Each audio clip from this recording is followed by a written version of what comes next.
bombastic side eye, criminal offensive side eye.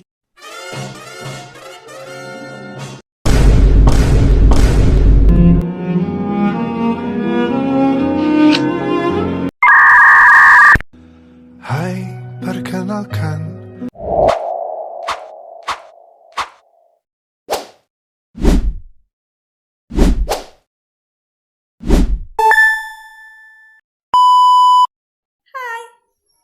Kali ini saya akan membahas tentang resiko dan ketidakpastian.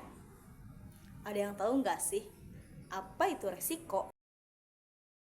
Padahal secara istilah resiko sudah biasa kita pakai dalam kehidupan sehari-hari loh.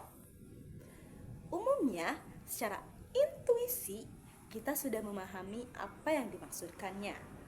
Tetapi pengertian secara ilmiah resiko banyak sekali ragamnya.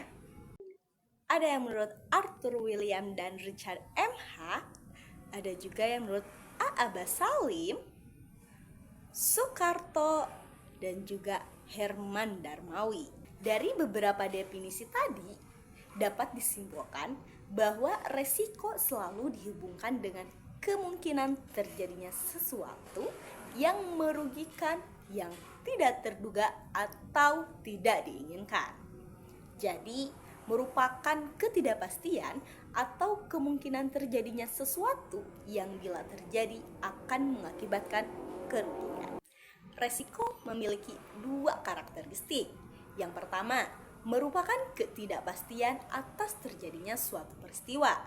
Yang kedua, merupakan ketidakpastian yang bila terjadi akan menimbulkan kerugian. Sekarang, ketidakpastian.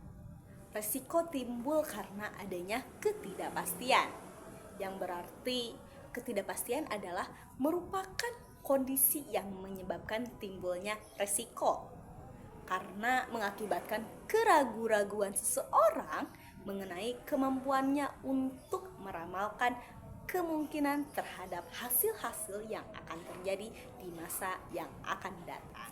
Resiko sama dengan kerugian, keuntungan sama dengan kesempatan.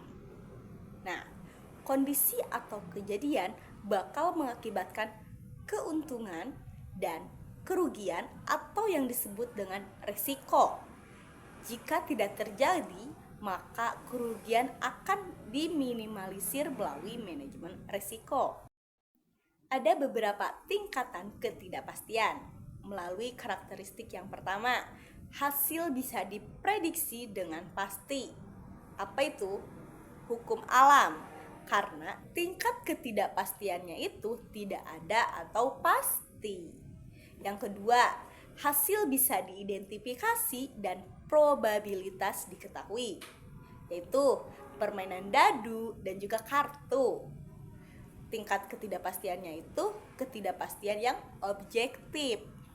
Yang ketiga, hasil bisa diidentifikasi tapi probabilitas tidak diketahui.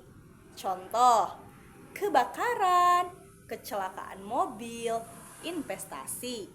Tingkat ketidakpastiannya itu bersifat subjektif. Yang keempat, hasil tidak bisa diidentifikasi dan probabilitas tidak diketahui. Contohnya, eksplorasi angkasa. Tingkat ketidakpastiannya itu sangat tidak pasti sekali. Ada beberapa hal yang perlu dipahami mengenai resiko. Di antaranya, 1. Resiko adalah ketidakpastian yang berdampak pada sasaran.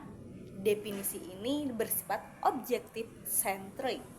Kedua, sasaran atau objektif haruslah baik, artinya memenuhi kriteria SMART.